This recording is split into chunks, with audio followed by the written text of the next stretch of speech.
तो हम लोग वशिष्ठ संहिता पढ़ रहे हैं। वशिष्ठ संहिता में हम लोगों ने 10 यम 10 नियम देख लिया था, 10 आसन भी देखा था। तो क्वेश्चन पूछने का जो ट्रेंड है, जो कि हमने ऑनलाइन टेस्ट बनाकर रखा हुआ है, अब तक जितने क्वेश्चन पूछे गए वशिष्ठ संहिता से उसका बनाकर रखा हुआ है, उसमें ये देखा जाता है कि इसमें से कौन से यम है वशिष्ठ संहिता के मुताबिक, बताइए। 5 दे दिया, 2 है या 3 है, कौन से हैं, कौन से नियम है, या कौन सा यम में शामिल नहीं है, कौन सा नियम में शामिल नहीं है। इस एंगल से आपको यम नियम को ध्यान में रखना है।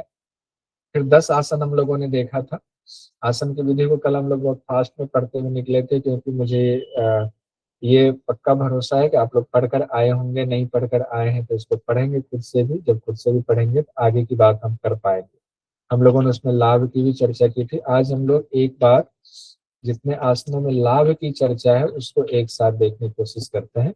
जैसे 5 आसन में लाभ की चर्चा की गई है, या कोई शब्द ऐसे बताए गए हैं जो हमें याद रखना चाहिए। एक स्वस्तिक आसन में, दूसरा पद्मासन में, तीसरा सिंहासन में, चौथा मयूरासन में, छठा भद्रासन में, चौथा पांचवा भद्रासन में। हमने ये 1 3 5 6 8 इसलिए लिखा हुआ है क्योंकि इससे एक पहले नंबर पर ये है, सीक्वेंस में अगर देखें तीसरे पर है, इसीलिए हमने ऐसा लिखा हुआ है। लेकिन 5 आसन। स्वस्तिक आसन में कहा गया है सर्व पाप प्रणाशनम, सभी पापों का नाश होता है। पद्मासन में कहा गया सर्वेशाम अपि पूजितम, सभी के लिए पूजित है, सर्वेशाम अपि पूजितम। सिंहासन के लिए कहा गया पूजितम योगी भी सदा, यानी इस आसन को योगी लोग सदा पूजते हैं। अब देखिए पूजितम 2 जगह आ गया ना, सर्वेशाम अपि, सभी के द्वारा पूजित, योगियों के द्वारा पूजित, 2 बात आया। सर्व पाप विनाशनम, तो ये आया सर्व पाप और सर्व पाप प्रणाशनम या विनाशनम मिलता जुलता है, स्वस्तिक में आया और मयूर में आया हुआ। फिर भद्रासन में कहा गया है सर्व व्याधि विषापहम, अब इसमें विष वाली बात भी आई हुई है। तो सर्व व्याधि तो है ही, इसको अगर हम अलग कर दें सर्व व्याधि को, और विषापहम हो गया, ये तो यहाँ पर 2 चीजें आपकी आ गई, सर्व व्याधि और विषापहम। तो भद्रासन में क्या हुआ, सभी व्याधियों का नाश होता है और विष को भी दूर करता है। विषापहम मतलब विष को भी दूर करता है। अब हम लोग ये देखते हैं कि सभी पापों के नाश की चर्चा कहाँ कहाँ है। ध्यान दीजिएगा, सभी व्याधि और सभी पाप अलग है। तो सभी पापों के नाश की चर्चा 2 जगहों पर है, एक स्वस्तिक आसन में, एक मयूर आसन में। स्वस्तिक और मयूर में कहा गया है पापों के नाश की बात है, सभी पापों के नाश की बात आई। 2 हो गया आपका। पूजित वाली बात कहाँ कहाँ है, तो सिंहासन और पद्मासन में। सिंहासन पद्मासन पूजित है। पद्मासन में जनरली बाकी जगहों पर सभी व्याधियों का नाश या सभी रोगों के नाश की चर्चा आती है, लेकिन वशिष्ठ संहिता में कहा गया है पूजित के लिए। तो ये दोनों नोट कीजिएगा स्पेशल डायरी में। तो सिंहासन पद्मासन कहा गया पूजित के लिए। सिंहासन तो पूजित मान लीजिए और जगहों पर भी मिल जाएगा, पद्मासन में पूजित में यहाँ पर कहा वशिष्ठ संहिता। मयूरासन वाला हम लोगों ने देख लिया, स्वस्तिक और मयूरासन में सभी पाप है। भद्रासन में सर्व व्याधि है, सर्व व्याधि सिर्फ भद्रासन में। अब देखिए सर्व व्याधि और कहीं है नहीं, सर्व रोग कहीं है नहीं, एकमात्र भद्रासन है जिसमें अगर इसको हिंदी में अगर ट्रांसलेट करके कहे तो सभी रोगों का नाश, सभी व्याधियों का नाश सिर्फ भद्रासन में कहा गया, एकमात्र में। और विषापहम विष को दूर करता है। तो ये इंपॉर्टेंट हो जाता है, एग्जाम की दृष्टि से आपका इंपॉर्टेंट हो जाएगा। पद्मासन वाला ये इंपॉर्टेंट हो जाता है आपका, तो एकमात्र इसी में कहा गया है। दूसरी बात कि सभी 10 के 10 आसन में से किसी भी आसन में रोग के नाम नहीं बताए गए, कोई रोग की चर्चा तो ऐसे एक में ही की गई है, नाम भी नहीं बताया। ये भी हो गया, आसान हो गया। इस तरीके से पढ़ लिया तो हमारे लिए थोड़ा सा विश्लेषण हो गया। अब इसको क्या करना है, तो इसको टेबल बना लीजिएगा और कॉपी पे चिपकाइए, दीवार पे चिपका दीजिएगा यहाँ पर वशिष्ठ संहिता के नाम से। तो आसन के लाभ की झंझट ही खत्म हो जाएगा। अगर दे दे किस ग्रंथ में आसन में, इस आसन में ये लाभ बताए गए, कोई रोग का नाम दे दिया तो आप जान लीजिए वशिष्ठ संहिता में तो दिया ही नहीं गया, तो हो गया। ऐसे भी और ग्रंथों का जब हम लोग कंपेयर कर लेंगे तो वहां भी दिक्कत नहीं होगी। अब हम लोग आ रहे हैं, प्रथम अध्याय हमारा कंप्लीट हो गया, द्वितीय अध्याय में आते हैं। द्वितीय अध्याय में हम लोगों ने देखा था, प्रथम अध्याय में यम नियम और आसन की चर्चा थी, जो 8 अंग बताए गए हैं। यम नियम और आसन की चर्चा प्रथम अध्याय में, द्वितीय अध्याय में नहीं कहा गया है 8 में से एक भी अंग का नाम। तृतीय अध्याय में फिर 2 चीजें ली गई हैं, यम नियम आसन हो गया प्रथम में, प्राणायाम प्रत्याहार कहा गया तृतीय में, चतुर्थ में बाकी 3 कहा गया धारणा ध्यान समाधि। रिपीट हो गया, आज फिर से रिपीट कर दिया तो याद हो गया होगा, हम ये उम्मीद करके चलते हैं। द्वितीय अध्याय में क्या क्या कहा गया है देखिए, नारी शोधन के दौरान स्थान का वर्णन किया गया है, यानी द्वितीय अध्याय में नारी शोधन की चर्चा है। क्यों, देखिए कल हम लोगों ने बात की थी, प्रथम अध्याय को जहां पर अंतिम छोर लेकर के छोड़ा हुआ है, द्वितीय अध्याय वहीं से जोड़ा हुआ है। क्या छोड़ा हुआ है, यम नियम और आसन पढ़ लिया, उसके बाद नाड़ी शोधन, हाँ, नारी शोधन करके ही प्राणायाम का अभ्यास करें। आगे नारी शोधन करके प्राणायाम का अभ्यास करें, तो नारी शोधन तो 8 अंगों में नहीं है, ठीक है, तो नारी शोधन करके प्राणायाम का अभ्यास करेंगे। नारी शोधन के बिना प्राणायाम आदि अंगों का अभ्यास व्यर्थ है। अब सीधे प्राणायाम पर जाएंगे तो उससे पहले नारी शोधन के बारे में चर्चा होगी। तो नारी शोधन भी प्राणायाम का ही अंग है, लेकिन नारी शोधन अलग से शब्द इस्तेमाल होता है। तो द्वितीय अध्याय में नारी शोधन है तो वहां से चर्चा कर दिया गया है। जब नारी शोधन, ऐसे ही हट पर दीपिका में दूसरे में नाड़ी शोधन आया है, दूसरा अध्याय। हाँ, प्राणायाम अध्याय नाम है तो उसमें नारी शोधन आएगा। अब यहाँ पर जब हम नारी शोधन की चर्चा करें, नारियों की शुद्धि हो रही है, तो नारियों के नाम की भी चर्चा होगी, नारियों की शुद्धि, नारियों के नाम की चर्चा होगी। फिर 10 प्राण भी बताए गए हैं, 10 प्राण की चर्चा है यहाँ पर। कौन से ग्रंथ में 10 प्राण की चर्चा सूर्यभेदी प्राणायाम के दौरान कही गई है? घेरण संहिता। घेरण संहिता। बहुत सुंदर, घेरण संहिता। क्या होता है वहां पर, 10 प्राण क्या होता है, क्यों चर्चा वहां पर? 10 प्राण जागृत होते हैं ये कहा गया, ठीक है, आया याद, 10 प्राण जागृत होते हैं ये बात आई, ठीक है। आइए अब हम लोग आते हैं स्थान, 14 प्रमुख नारी, 10 प्राण और देह मध्य में अग्नि का स्थान, ये सब इंपॉर्टेंट है। तो सवाल कहाँ से शुरू हो रहा है, तो शक्ति जी ने पूछा हुआ है, भगवान इस देह में नारियों की शुद्धि किस तरह होती है वो बताइए, नारियों की उत्पत्ति कहाँ से होती है बताइए, कंद का क्या रूप है ये बताइए, कितने वायु है ये बताइए। अब उन्होंने सवाल पूछा है कि प्राणायाम से पहले नारी शोधन करना है, तो बताइए पहले नारी शोधन शरीर से करते हैं तो नारियों के बारे में बताएंगे, तो इससे पहले शरीर के बारे में बताते हैं कि प्रत्येक जीव का शरीर अपने अंगुल से 96 अंगुल का होता है ये कहा गया है। और शरीर में मेरुदंड में पृष्ठवंश कहा गया, मतलब पीठ में दोनों तरफ 32 अस्थियां होती हैं ये कहा गया। दोनों तरफ कितनी अस्थियां होती है, 32 अस्थियां होती है ये कहा गया है। साथ ही शरीर में 72,000 नाड़ियां स्थित हैं। शरीर में कितनी नाड़ियां स्थित हैं, 72,000 नाड़ियां स्थित हैं। प्राणवायु शरीर के 12 अंगुल या उससे अधिक प्रमाण वाला होता है। तो वैसे स्वाभाविक तौर पर प्राणवायु की गति 12 अंगुल होती है, हम लोगों ने घेरण संहिता में पढ़ा हुआ है। यहाँ भी कहा गया है 12 अंगुल या उससे थोड़ा अधिक प्रमाण वाला होता है। ये भी बात कही गई कि यहाँ पर शरीर के बारे में जानकारी दे दी गई। फिर उसके बाद वशिष्ठ मुनि कहते हैं अग्नि का स्थान। अब देखिए ये भी इंपॉर्टेंट है, अग्नि स्थान हम लोग कई ग्रंथों में पढ़ेंगे और कई ग्रंथों में पढ़ेंगे, लेकिन उसका डिटेल बाकी ग्रंथों में इतना नहीं दिया गया है जितना वशिष्ठ संहिता में स्पष्ट रूप से समझाया गया है। कहा गया मनुष्य शरीर में जो मध्य स्थान है उस मध्य में अग्नि का स्थान है। तो वशिष्ठ मुनि अग्नि का स्थान बता रहे हैं, तो उससे पहले ये शब्द आया मनुष्य शरीर के मध्य में। अब मध्य कहाँ है, कहा गया पशुओं में कहाँ है मध्य स्थान, पक्षियों में कहाँ है मध्य स्थान, जिस मध्य स्थान में कहा गया है कि अग्नि का स्थान है। चलिए उसको भी देखेंगे, पहले ये देख लेते हैं, पहले इसको इंपॉर्टेंट देखते हैं। मनुष्य शरीर के मध्य में त्रिकोण है, उस त्रिकोण में तप्त सोने से युक्त अग्नि स्थान है। तो आकार क्या हुआ, त्रिकोण कहा गया मनुष्य शरीर में। पशुओं में अग्नि स्थान जो है इसमें चकोर कहा गया, चकोर है। कैसा आकार है अग्नि स्थान का, चकोर है। किसमें, पशुओं में कहा गया। चौपाया है ना, तो इससे मान लीजिए, जैसे कहेंगे हम लोग तिपाया थोड़े हैं, लेकिन हमारे में त्रिकोण कहा गया, तो हम त्रिकोण याद कर रहे थे। त्रिकोण है मंदिर वाला, मंदिर में तो हम ही लोग जाते हैं ना, तो ऐसे होता है। पक्षियों में कहा गया गोल, तो पक्षी अंडा होता है पक्षियों का, तो उसमें गोल था। अग्नि स्थान पक्षियों में कैसा है, गोल है। पशुओं में कैसा है, चकोर है। अग्नि स्थान के मध्य में सूक्ष्म रूप से अग्नि विद्यमान रहती है। उस अग्नि स्थान क्यों कहा गया है, क्योंकि उसके बीच में, उस स्थान तो पूरा हो गया लेकिन उसके बीच में अग्नि विद्यमान रहती है। पूरा स्थान के बीच में अग्नि विद्यमान रहती है। अब मान लीजिए देह मध्य का कहाँ पर है, मनुष्य शरीर में अग्नि स्थान देह के मध्य में है।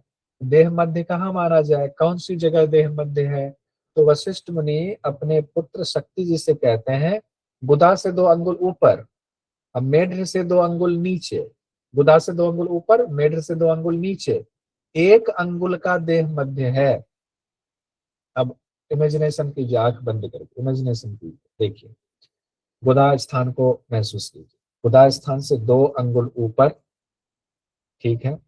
और मेढ्र मतलब लिंग हो गया, जेनेटिक ऑर्गन। जेनेटिक ऑर्गन से 2 अंगुल नीचे, और उसके बीच में कहा गया 5 अंगुल का देह, 1 अंगुल का देह मध्य। टोटल अंगुल हो गए 5, यानी कि 2 अंगुल ऊपर से और 2 अंगुल नीचे, ऐसे करेंगे। बीच में 1 अंगुल के स्थान का हो गया देह मध्य, ऐसा कहा गया।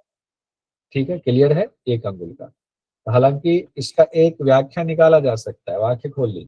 निकाला जा सकता है कि शायद गुदा से मेढ्र के बीच में 5 अंगुल का स्थान होगा, बस व्याख्या है और कुछ नहीं है, हो सकता है ना भी हो।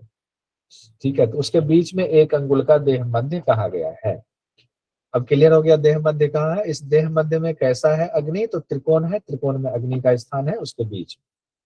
कंद का स्थान और स्वरूप भी पूछा है शक्ति जी ने, तो कंद के स्थान और स्वरूप की क्या चर्चा होगी, अब इसके बारे में देखिए क्या कहते हैं।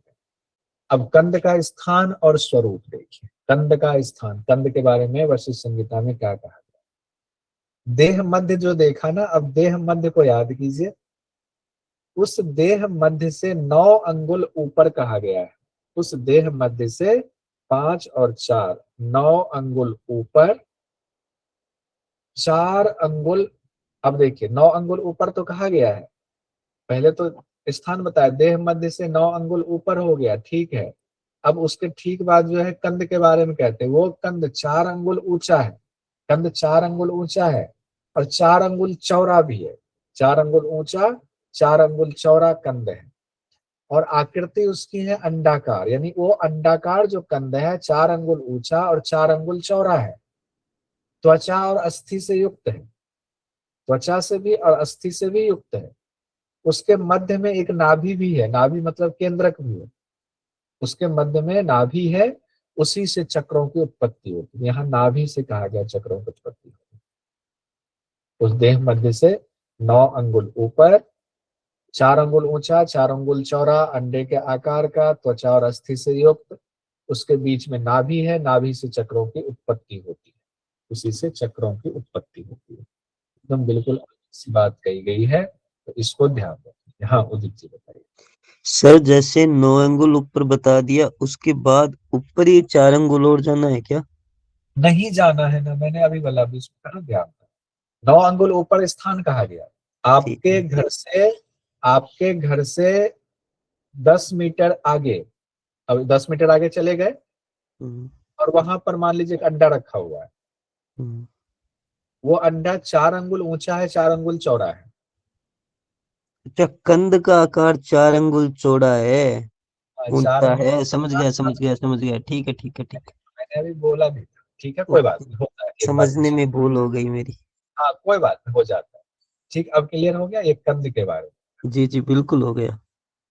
बहुत बढ़िया, ऐसे ही क्लियर कर लिया कीजिए, नहीं तो ये कंफ्यूजन रह जाएगा तो फिर दिक्कत होगी। अब देखिए, चक्र 12 अरों से युक्त है, उसके कारण ही देह की स्थिति है।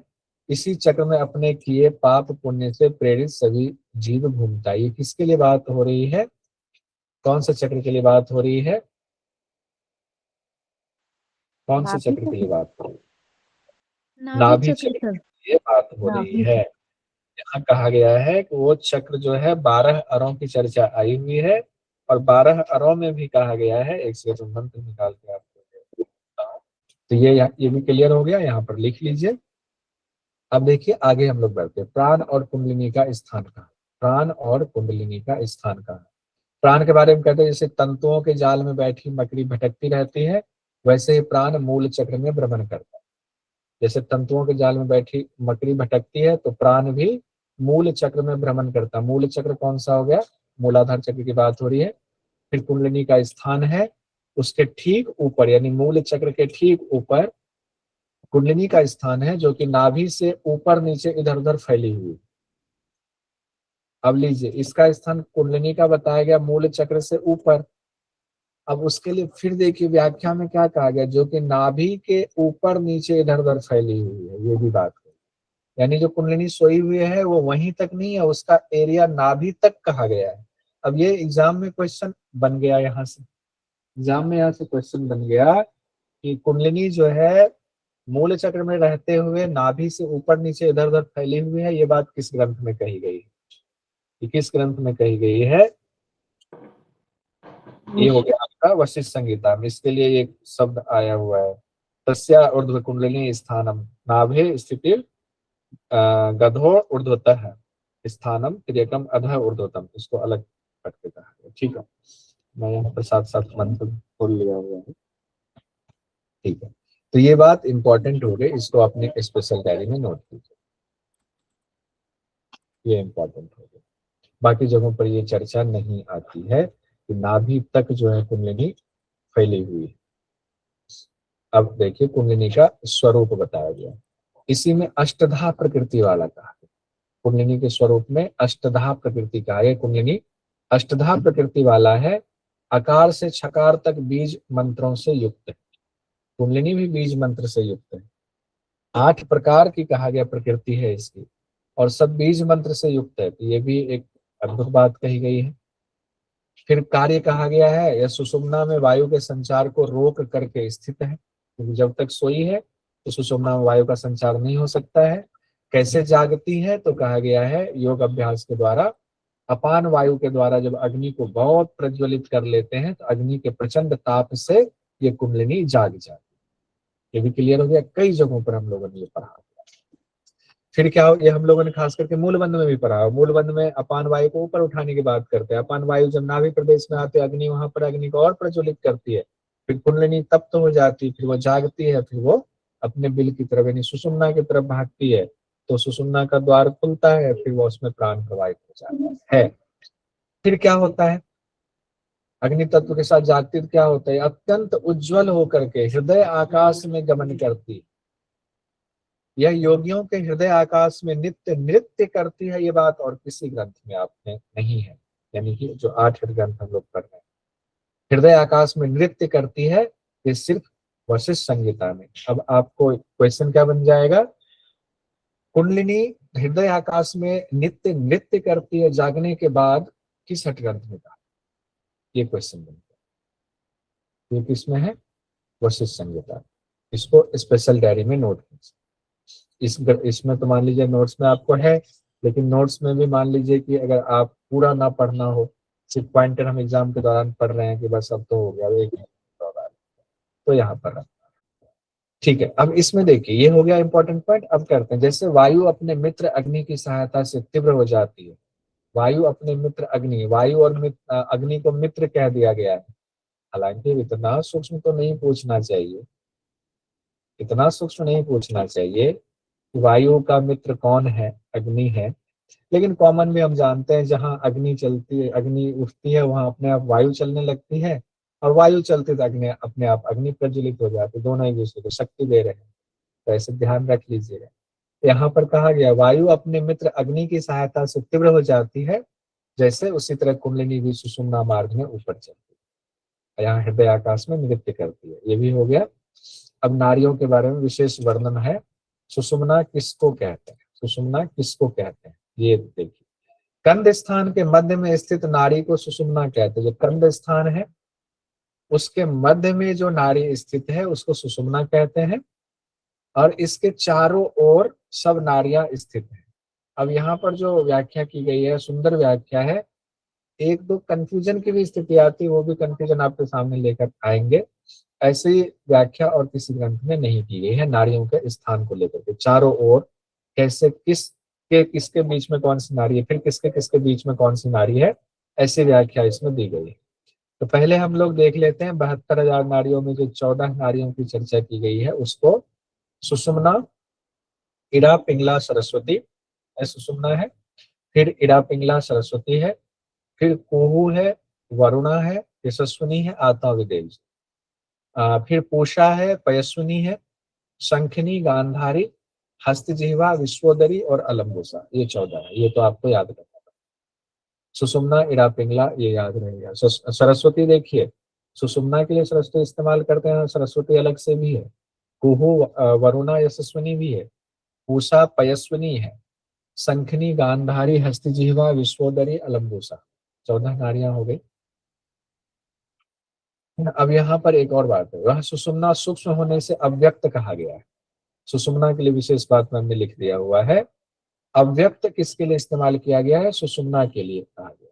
क्यों? क्योंकि सुषुम्ना बहुत सूक्ष्म नाड़ी है, इसीलिए। अव्यक्त मतलब क्या होता है? जो व्यक्त नहीं हो पा रहा।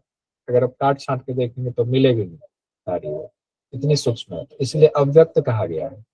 और सुषुम्ना को ही वैष्णवी नाड़ी भी कहा गया। वैष्णवी नाड़ी, वैष्णवी नाड़ी किसको कहा गया है? सुषुम्ना को कहा गया। ये इंपॉर्टेंट है, ये ध्यान रखें। वैष्णवी नाड़ी के नाम से कौन सी नाड़ी जानी जाती है? सुषुम्ना नाड़ी जानी जाती है, वैष्णवी सुषुम्ना। अच्छा, ये मूर्धन्य सा इसमें भी। उसके बाद हम लोग आते हैं, स्थान देखेंगे उससे पहले इरा पिंगला के बारे में कहा गया। इरा चंद्र तत्व, पिंगला सूर्य तत्व, सब जानते हैं। इरा तामस हो गया और पिंगला जो है राजस हो गया। तामस मतलब जब रात होती है तो हम सोते हैं, तामस प्रभावित होता है, ऐसे जोड़ लीजिए। सूर्य तत्व हो गया, सूर्य तत्व एकदम सक्रिय हो जाते हैं तो राजसिक प्रवृत्ति हो गई। तो इरा पिंगला जो है रात और दिन के नियामक है। नियामक मतलब उसको संचालित करने वाले, रात और दिन। एक और चीजें इंपॉर्टेंट है, सुषुम्ना को कहा गया है काल का भक्षण करने वाले। भोक्त्री सुषुम्ना कालस्य गुह्यम उदाहृतम। गुप्त बात यह है कि सुषुम्ना काल का भक्षण करने वाली, यानी हम लोगों की सुषुम्ना नाड़ी जागृत नहीं है, कुंडलिनी जागृत नहीं है, सुषुम्ना जागृत नहीं है, इसीलिए हम लोग काल के चक्र में फंसे हुए हैं। सुषुम्ना में प्राण प्रवाहित कर लिया तो वो सुषुम्ना क्या करेंगे? काल का भक्षण कर लेंगे। सुषुम्ना क्या करेंगे? काल का भक्षण करेंगे, इसीलिए जरा मृत्यु की बात आती है। अब देखिए सुंदर सा ये आपके सामने है, इत्मीनान से इसको देखिएगा। और उसके बाद बिल्कुल जब शांत हो, कभी दिन में समय मिले तो इसको फिर से निकाल करके एक बार खुद से पूरी कोशिश कीजिएगा, तब जा करके ये आपको फिक्स हो जाएगा। नहीं तो इसमें कंफ्यूजन की स्थिति होगी, जिस तरीके से बताया हुआ है। ठीक है, तो इसमें बीच में सुषुम्ना है और उसके चारों तरफ नाड़ियों की स्थिति है, और उसमें लिखा हुआ कि कंद के मध्य में सुषुम्ना है, अव्यक्त भी है, वैष्णवी भी नाम इसका है। फिर कहा गया है अलम्बुसा कंद मध्य के नीचे स्थित है। अलम्बुसा कहाँ है? कंद मध्य के नीचे स्थित है, ये भी कहा गया, कंद मध्य के नीचे स्थित है। फिर अगर पहले आए 14वें नंबर पर है, अलम्बुसा की बात आई हुई, पहले आए तो आपको इरा और पिंगला की बात आएगी। सुषुम्ना बीच में है, इरा और पिंगला की बात आएगी। कहा गया है सुषुम्ना के बाईं और इरा है और सुषुम्ना के दाईं और पिंगला है, यहां तक में कोई दिक्कत नहीं। तो तीन तो आपको याद हो गया ना, सुषुम्ना बीच में, बाईं और इरा, दाहिनी और पिंगला, नीचे कहा गया है कंद मध्य के नीचे अलम्बुसा। अब देखिए क्या कहा जा रहा है। वरुणा भी है, वर्णा भी है, वर्णा भी है। दो बातें आई, वरुणा या वर्णा, विश्वोदरी या विश्वोदरा। तो मैंने दो का यहाँ पर लिख दिया हुआ। चौखंबा प्रकाशन में परमहंस स्वामी अनंत भारती जी ने सुंदर व्याख्या की हुई है। उनके मंत्र में वरुणा और विश्वोदरी आया हुआ है। कैवल्य धाम की पुस्तक में वर्णा और विश्वोदरा आया हुआ है। ठीक है, वर्णा विश्वोदरा आया हुआ है, वरुणा विश्वोदरी कहाँ आया है? चौखंबा प्रकाशन के परमहंस स्वामी अनंत भारती की, बहुत मशहूर है, इनकी किताबें बहुत अच्छी होती हैं, लेकिन कैवल्य धाम तो मान्यता प्राप्त है ही। तो अब दो जगहों पर ये दो बात आई हुई है, इसीलिए वो चीजें आ जाती हैं ऐसा। तो अब आप भी अपने नोट्स में देव जी या बाकी लोग जो भी है, वरुणा विश्वोदरी या वर्णा विश्वोदरा में कंफ्यूज ना होकर के लिख लीजिए, दो अलग अलग प्रकाशन हाउस में ये। फिर आप कहेंगे तो हम एकदम, मान लो कि एग्जाम में पूछ दिया गया वरुणा और वर्णा दोनों दिया गया, हम किसको सही माने? तो मैं कहूंगा कैवल्य धाम की पुस्तक में जो है ना उसको टिक लगा के आना। और अगर कोई गलती से वरुणा टिक लगाकर आते हैं तो चौखंबा प्रकाशन की किताब से चैलेंज कर सकते। अगर आपको किताब ना मिले तो मुझे बोलिएगा, मैं पीडीएफ बना करके आपको दे दूंगा, वहां चैलेंज कर। गांधारी हस्तजिह्वा इरा के आगे पीछे है, इरा के आगे और पीछे गांधारी हस्तजिह्वा डाल दिया हुआ है।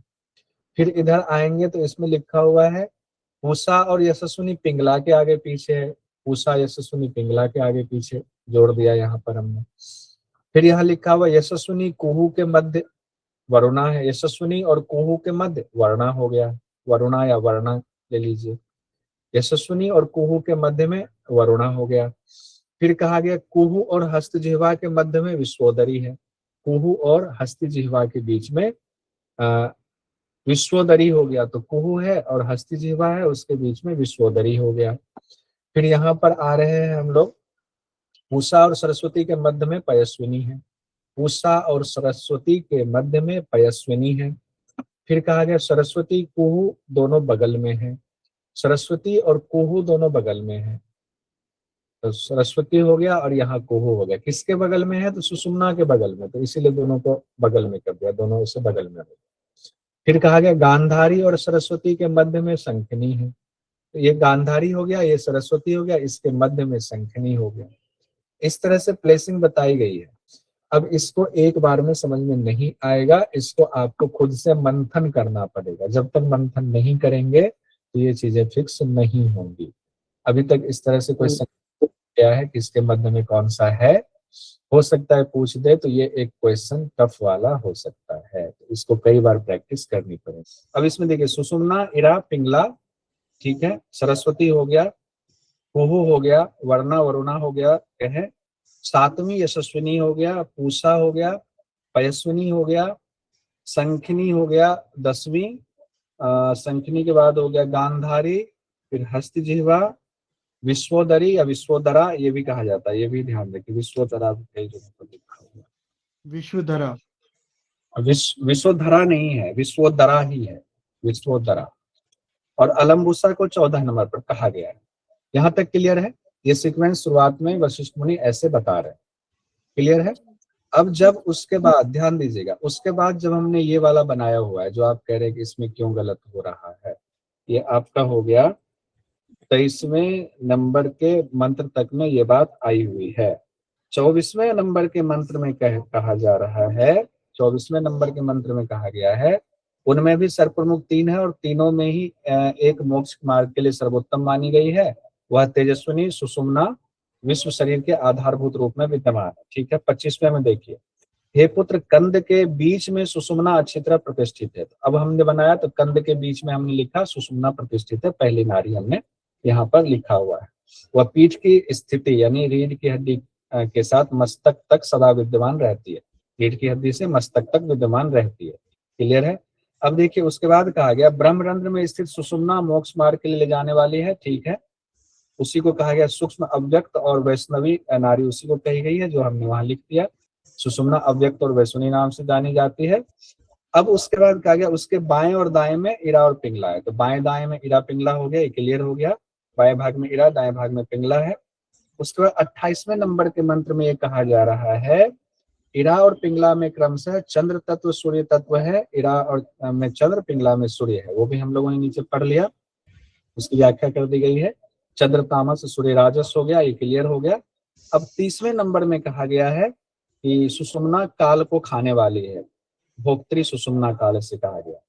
अब 31वें नंबर में कहा गया, अब यहाँ से सरस्वती कुहू, अब सरस्वती और कुहू की चर्चा आ रही है, सरस्वती कुहू, तो सरस्वती इसीलिए हमने चौथे नंबर पर, चूंकि अब जो मंत्र में प्लेसिंग दिया हुआ है वो चौथे नंबर पर है, सरस्वती और कुहू च एव सुषुम्ना पार्श्यो, तो सरस्वती और कुहू सुषुम्ना के दोनों अगल बगल में है, तो सरस्वती और कुहू, तो ये नंबर है यहाँ पर सरस्वती कुहू, सरस्वती कुहू तक भी ठीक है, ठीक है अब सर। देखिए यहाँ तक ठीक है, आगे देख लेते हैं। सरस्वती कुहू कहा गया, बगल में रहती है। फिर कहा गया है सुषुम्ना स्थित गांधारी हस्त जिह्वा, अब यहाँ पर कहा गया, अब यहाँ पर आके मंत्र में प्लेसिंग अलग है, डिटेल में गांधारी और हस्त जिह्वा इरा के पीछे और आगे है। अब देखिए उस हिसाब से हमने यहाँ छठा सातवां दिया है, गांधारी और हस्त जिह्वा इरा के पीछे और आगे है, ठीक है, यहाँ तक मंत्र के हिसाब से क्लियर है।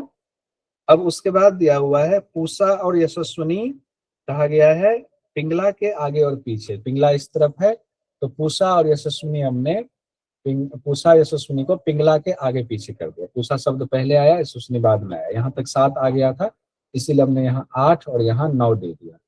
अब यहाँ तक ऊपर से एक बार मैच करते हैं, वरुणा बस ये वरुणा वाला हो गया, यशस्विनी पूषा पयस्विनी, हाँ यहाँ से थोड़ा सा सिक्वेंसिंग यहाँ अलग हो गया है। फिर देखिए कहा गया है कुहू और हस्तजिह्वा, कुहू और हस्तजिह्वा के बीच में विश्वोदरा है। अब विश्वोदरा आ गया यहाँ पर, कुहू और हस्तजिह्वा के बीच में हो गया विश्वोदरा, ये इसको मैं ठीक कर दूंगा, विश्वोदरा कर दूंगा, के बीच में विश्वोदरा हो गया। यशस्विनी और कुहू के बीच में वर्णा है, अब वर्णा का नाम बाद में आ रहा है, यशस्विनी और कुहू के बीच में वर्णा है, वरुणा वर्णा। अब ये प्लेसिंग इसमें मंत्र के हिसाब से आगे कही जा रही है, तो उसी को हमने यहाँ पर बनाया हुआ है। ऊपर में नंबर लेकर के वशिष्ठ मुनि कह रहे हैं चतुर्दश कहा जा रहा है, 7वीं यशस्विनी है ऐसे कहा जा रहा है, 10वीं तथा सर ऐसे कहा पहले जा रहा आपने बोला भी था कि अगर नंबरिंग पूछेगा तो पहले वाला याद रखना है। पिछले बैच में आपने बोला भी था, तभी मेरे में ठीक। नंबरिंग भी की हुई है पिछले वाला। आइए अब यहाँ पर हम लोग एक ये चीज यहाँ नोट में लिख देते हैं। अब यहाँ एक और कंफ्यूजन की बात है। हाँ बताइए ना। सर इसको चाहे तो आप नंबरिंग को इसमें से हटा भी सकते हैं, ऐसा कुछ इशू नहीं है, इसमें स्थान ही रख लीजिएगा बस। हाँ ठीक है, कोई नहीं, नंबरिंग हटा भी सकते हैं। नंबरिंग इसलिए दिया हुआ है कि हमें बताने में आसानी होती, पहले शुरू कहाँ से करें, इसलिए हाँ जी। अगर देखिए, वो एरो तो बना है ना सर, एरो से जाएंगे ना, एरो तो बना है। अगर नारियों को क्रम से पूछा गया तो ऊपर जो बताया गया है उसी को बहुत मानेंगे। नीचे वाली तस्वीर में स्थान की महत्ता है। ठीक है, अब क्लियर हो गया। इसको ऐसे लिख देते हैं, ठीक है, यही चीज निकल करके हमारे सामने आ रही है। और एक जो विश्वोदरी वाला है इसको ठीक कर लें। ठीक है, आइए अब यहाँ पर एक कंफ्यूजन है, जो कि मंत्र में कंफ्यूजन है, वो दिया हुआ है सुषुम्ना के पूर्व भाग में लिंग तक कुहू नारी है। अब यहाँ देखिए, वरुणा नारी नीचे से ऊपर की ओर, ऊपर सभी ओर फैली हुई है, ये कहा गया है। यशस्विनी दाहिने भाग में पांव के अंगूठे तक फैली है, यशस्विनी दाहिने भाग में पांव के अंगूठे तक फैली हुई है। अब एक एक करके सब देख लेते हैं, ये भी कहा गया। दाहिने भाग में ऊपर की ओर नासिका तक पिंगला है, उसी दाहिने भाग में नेत्र तक पूसा नारी है, यहाँ से कंफ्यूजन होगा। उसी दाहिने भाग में कान तक पैसुनी नारी है, जिह्वा तक जाने वाली नारी सरस्वती है, जिह्वा तक कौन सी जा रही है, सरस्वती जा रही है। ऊपर की ओर बाएं कान तक जाने वाली शंखिनी है। इरा के पीछे से जाने वाली गांधारी है, जो बाएं आंख तक गई हुई है गांधारी, इसीलिए गांधारी को बाएं आंख से जोड़ा जाता है। बाएं नासिका तक इरा, दाएं भाग तक पिंगला है, ये तो कॉमन है।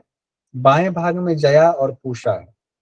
अब कंफ्यूजन कहाँ है, जब आप पूरा पढ़ते हैं तो देखिए इसमें हमने लिखा हुआ है, एक बार पूषा को दाएं नेत्र में बताया गया है, वहीं बाद में पूषा को बाएं भाग में भी बताया गया। ये एक कंफ्यूजन होता है। ठीक है, देखिए यहाँ पूषा वाली बात आई ना, यहाँ बाएं भाग में पूषा कहा गया है। अब पूषा देखिए एक बार और यहाँ पर आई, दाहिने और भाग जया में, भी क्या है, ये जया दाहिने भाग में पूषा कहा गया है, और फिर पूषा को यहाँ पर बाएं भाग में भी कहा गया है। ये एक कंफ्यूजन मंत्र में है। तो जो कंफ्यूजन है वो सवाल नहीं पूछा जाएगा, पूछा जाएगा तो हम मंत्र के हिसाब से चैलेंज कर सकते हैं। बाद में एक बार पूषा को दाएं नेत्र में कहा गया, दूसरी बार पूषा को बाएं भाग में कहा सर गया। जया अब जया तो है ही नहीं ना कहीं। इसमें कहीं है ही नहीं, नहीं है ना। तो ये भी एक हो गया कि 14 नारियों में जया नहीं है, लेकिन जब यहाँ बता रहे हैं जया है, तो हो सकता है जया किसी का उपनाम होगा। किसका है ये बात ये नहीं बता। ठीक है, तो ये भी लिख देते हैं। अब देखिए इसमें नोट में ये लिख देते हैं, जया नारी 14 प्रमुख नारियों में नहीं बताया गया है, लेकिन व्याख्या के दौरान बाएं भाग में जया नारी। सर आप क्वेश्चन कैसे पूछे, लेकिन आप तो अपनी तरफ से पूरा बेस्ट ही दे रहे हो, सारी चीजें लिख ही रहे हो उसमें जो भी मिल रहा है। अब ये हो गया, चलिए अब देख लेते हैं। हाँ, कंफ्यूजन वाली जहाँ स्थिति होती है वहां हमारे पास चैलेंज करने का ऑप्शन भी होता है, अगर गलती से क्वेश्चन आ गया तो हम चैलेंज करें। तो बाएं भाग के अंगूठे तक कौन सी जा रही, हस्त जिह्वा। फिर बाएं भाग में फैली हुई विश्वोदरी है। अब इसका क्या नाम हम लोगों ने किया था, विश्वोत्तरा विश्वोदरा। विश्वोदरा। विश्वोदरा। ठीक है, विश्वोदरा हो गया। गुदा मूल से नीचे तक बाएं भाग में अलम्बुसा, बाएं भाग में फैली हुई विश्वोदरा है, और गुदा मूल से नीचे तक बाएं भाग में अलम्बुसा है। ये भी हो गया हमारा। नारियों में थोड़ी सी दिक्कत तो है, नारियों के थोड़ा सा ध्यान से देखना पड़ेगा, ये थोड़ा कंफ्यूजन वाला, 2-4 बार देखेंगे तो याद हो जाए। अब 10 वायु की चर्चा है, तो 10 वायु के नाम लेने की जरूरत है क्या इस बैच में? जरूरत नहीं है, आगे बढ़िए। अब यहाँ से क्वेश्चन पूछा गया था कि अपान का स्थान कहाँ कहाँ कहा गया, ये पूछा गया था क्वेश्चन में। तो देखिए, प्राण का स्थान अपान, व्यान उदान का स्थान हम लोग एक बार देख ले। प्राण के बारे में कहा गया कंध के नीचे के भाग में विद्यमान रहते हुए। अब प्राण कहाँ है? कंध के नीचे के भाग में विद्यमान रहते हुए मुख्य प्राण मुख में, नासिका में, हृदय और नाभि मंडल में, पैर के अंगूठे तक विचरण करता है। मुख्य प्राण कहाँ है? मुख में भी है, नासिका से जा रहा है, मुख्य प्राण हो गया, हृदय तक हो गया, नाभि मंडल तक हो गया, और पैर के अंगूठे तक विचरण करता है। इसका मतलब है मुख्य प्राण तो पूरा ही कह दिया गया। मुख्य प्राण मुंह नाक कह दिया गया, उससे नीचे तक आगे हृदय, हृदय से नाभि आ गए, नाभि से कह दिया गया पैर के अंगूठे तक चला गया, सब कह दिया। फिर उसका नामकरण अलग अलग भले ही कह दिया गया, तो प्राण को पूरा ही कह दिया गया। फिर उसके बाद अपान में आएंगे, तो प्राण का कार्य क्या कहा गया? श्वास प्रश्वास कास आदि ये आया हुआ है। श्वास प्रश्वास यानी कि इनहेल एक्सेल, और कास कहा गया, खांसी से संबंधित ये बातें यहाँ पर आई। श्वास प्रश्वास और कास आदि, आदि शब्द जोड़ा हुआ है। फिर आते हैं अपान में। अपान में अब इसका अगर प्राण है तो प्राण ही तो बट जाता है अलग अलग, वैसे तो सारा का सारा प्राण ही है, सब वायु एक ही है, लेकिन अलग अलग जगह अलग अलग कार्य होने से नाम बदल गया। तो अपान में कहा गया मेढ्र हो गया यानी लिंग प्रदेश, गुदा हो गया, पुरु यानी पिंडली कहा गया है, वृषण यानी अंडकोश कहा गया है, जानु यानी घुटना कहा गया है, जंघा कहा गया है, उदर यानी पेट भी कहा गया है, कटी यानी कमर भी कहा गया है, और नाभि मूल में स्थित है ये भी कहा, नाभि मूल तक। अब देखिए कौन कौन सा हो गया, इमेजिनेशन कीजिए।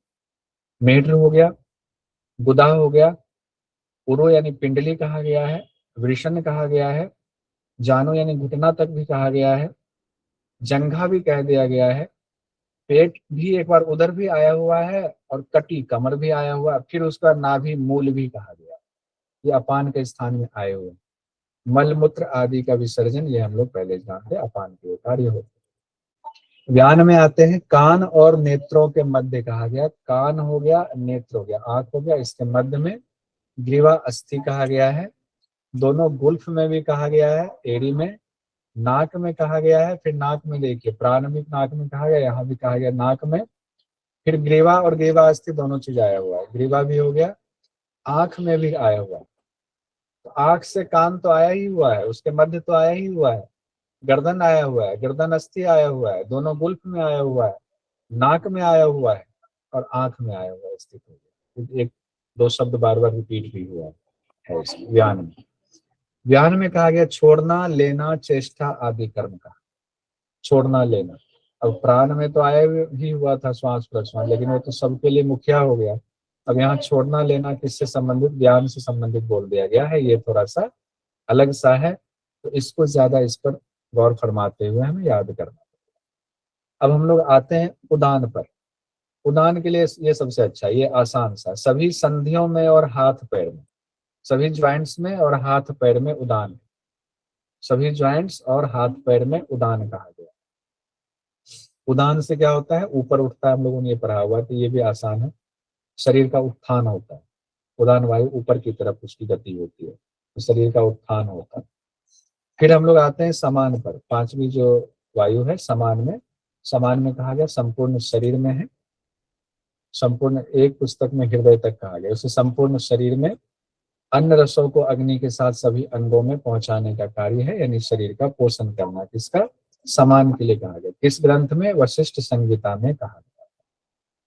अब इससे संबंधित क्वेश्चन भी आए हुए हैं, वो हम लोग देख लेंगे। प्राण वाला एक बार पहले कंप्लीट कर लेते हैं। 72,000 नाड़ियों में गति करते हुए एकमात्र समान वायु पूर्ण शरीर में व्याप्त होकर स्थित है, यानी 72,000 नाड़ियों में गति करती तो है और पूरे शरीर में भी व्याप्त होकर स्थित है। अब उसके बाद 5 जो उप प्राण है, नाग आदि अन्य जो 5 उप प्राण है, त्वचा और अस्थि आदि में स्थित है। त्वचा में और अस्थि यानी हड्डियों में, बोन में स्थित कहा गया। ये भी एक अलग तरह की बात है। स्थान भी बताया गया है इसका, और उसके बाद कार्य बताए गए। नाग का डकार लेना, कुर्म का पलकों का झपकना, क्रिकर का कहा गया है छींकना। छींक देखिए यहाँ क्रिकर में छींकना कहा गया, भूख प्यास नहीं। जनरली ज्यादातर जगहों पर क्रिकर में भूख प्यास कहा जाता है। देवदत्त कहा गया है तंद्र यानी जम्हाई, देवदत्त जम्हाई लेता है। और धनंजय कहा गया है शोषण की बात आई, वो शोषण मतलब किसी चीज को सुखाना, शोषण करना या किसी चीज को चूसना, धनंजय वायु के लिए ये कहा गया। ये अलग सी बात आई हुई है क्रिकर और इसमें धनंजय में, दोनों में, ये ध्यान रखिएगा। फिर से देखिए, नाग डकार ठीक है, कुर्म पलकों का झपकना ये भी ठीक है। क्रिकल में छींकना हो गया, क्रिकल छींकना, कुकर जो है सीटी मारता है ना तो छींकना हो गया। कुकर से हम लोगों ने जोड़ा था भूख प्यास, लेकिन इसमें भूख प्यास नहीं है। देवदत्त तो जम्हाई ले रहे हैं हर जगह ही। और धनंजय वायु में यहाँ शोषण कहा गया है, इन चीजों को सोखने की क्षमता उसमें होती है। अब इसमें जब नारियों की चर्चा हो गई तो नारी शोधन की चर्चा हो गई, तो वशिष्ठ मुनि अपने पुत्र से कह रहे हैं हमने नारियों का स्थान बता दिया, वायु का स्थान बता दिया, विधि पूर्वक समझने के बाद नारी शोधन का अभ्यास करना चाहिए। जब तक इसको नहीं समझे तो नारी शोधन का अभ्यास फिर क्या फायदा करेगा। तो नारी शोधन की बात फिर होगी। तो नारी शोधन का हम लोग अब अगली क्लास में करेंगे, लेकिन आज हम लोग चूंकि स्पेशल क्लास है आपकी ये, तो हम एक काम करते हैं कि जो पीवाईक्यू है उसको हम लोग कर लेते हैं, हमारा 2 बार हो जाएगा। क्यों होगा 2 बार? पीवाईक्यू का ऑनलाइन टेस्ट हम लोग कर लेते हैं, ज्यादा क्वेश्चन नहीं है जितने पूछे गए अभी तक, तो जितना पढ़ा है उतना तो आपका आसानी से हो जाएगा। जो नहीं पढ़ा हुआ है उसको भी आप कोशिश कीजिए, अगली क्लास में उसकी व्याख्या सहित हम लोग फिर देख लेंगे, आगे पढ़ भी लेंगे फिर कर लेंगे, तो 2 बार हमारा हो जाएगा। आइए हम लोग, ज्यादा क्वेश्चन नहीं है तो दे देते हैं ऑनलाइन टेस्ट। अपनी तरफ से कोशिश कर रहे हैं कि जो कोई भी कमी रह जाए उसको पूरा कर लें। ज्यादा नहीं है, 18 क्वेश्चन है। हालांकि क्वेश्चन तो 20 के आसपास या 21 पूछा गया था, लेकिन कुछ question same as it is repeat किया गया तो उसको मैंने हटा दिया। एक क्वेश्चन ड्रॉप हुआ था वो भी मैंने हटा दिया। तो 18 क्वेश्चन आपके बचे हुए हैं, उस 18 क्वेश्चन का आपने देना। 4 लोगों का रिस्पॉन्स आया हुआ है, 5 लोगों का आ गया। एक बार देख लेते हैं क्या स्थिति है। बहुत सुंदर। पूजा रानी जी 18 में 15 सही है, 3 गलत हुआ है। कोई नहीं, 3 पे कितने प्रकार के प्राणायाम है, ठीक है, थोड़ा टफ है क्वेश्चन, उसको हम लोग अभी वहां तक नहीं पहुंचे थे, वो हो गया। एक आपने नारी शुद्धि के चिन्ह ये भी नहीं देखा तो वो हो गया, दूसरी गलती हो गई। तीसरी गलती आपकी कौन सी थी? कितने प्रकार के पान प्राणायाम रह पान गया वायु सर। भी पढ़ा था अभी, तो वो देख लीजिएगा। हाँ जी, उसको ध्यान से देखूंगी। ठीक है। हाँ जी। जानू नानू, ठीक है, हो गया। साथ में कोई बात नहीं, हो जाता है। बस इसको गलती हो 1 बार नहीं 2 बार 3 बार टेस्ट दे दीजिए। आरजू जी का 17 सही है, 1 गलत हो गया। देखते हैं कौन सा आरजू जी का गलत हो गया है। एक वो कौन सा है? वायु अग्नि वाला सर। ये कैसे हो गया? निम्न में से यम, यम नियम की कैसे गलती हो गई? देखिए इतना टफ टफ आपने निकाल लिया, यम नियम में आचार की तरह से गलती, तो इसको बैठ जाइए। सर ये तो आरजू जी, पता नहीं कैसे हो गया।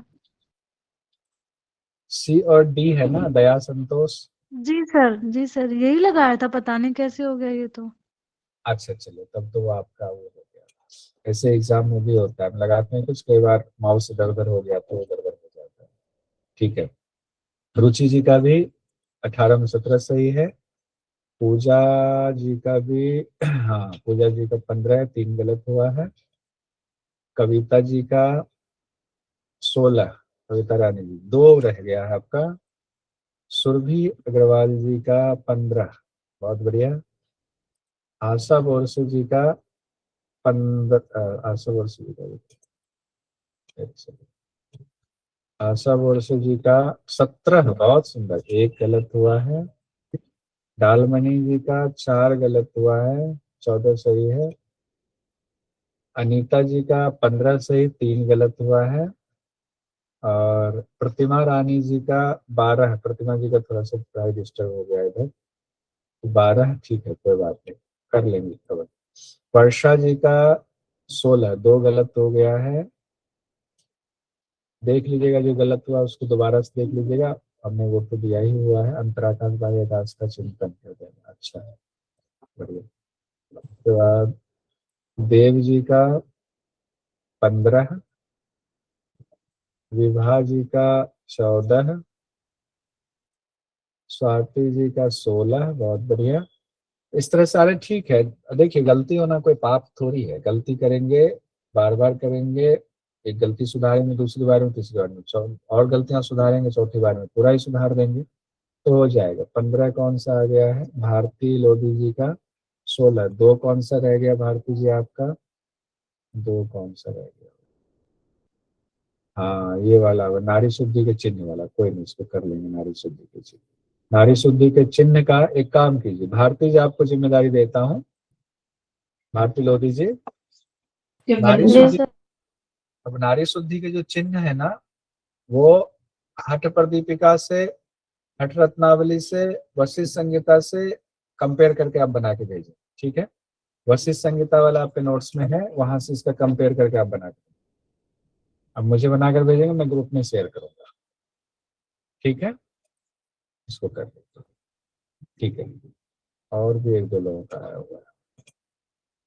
हाँ भारती जी ने फिर दिया हुआ है, अच्छा भारती जी, सरिता जी का 13, सरिता जी कौन सा सरिता जी है? सरिता बीपू जी कोई अलग है क्या? वैष्णवी जी का 14 है, उदित जी का, उदित जी क्या हो गया? सर मैं बिजी भी था और तैयारी भी नहीं थी, ऐसे ही दिया है। रिवीजन नहीं कर पाए थे, ठीक है। इसका रिवीजन नहीं है मेरा। कविता सरन जी का 15।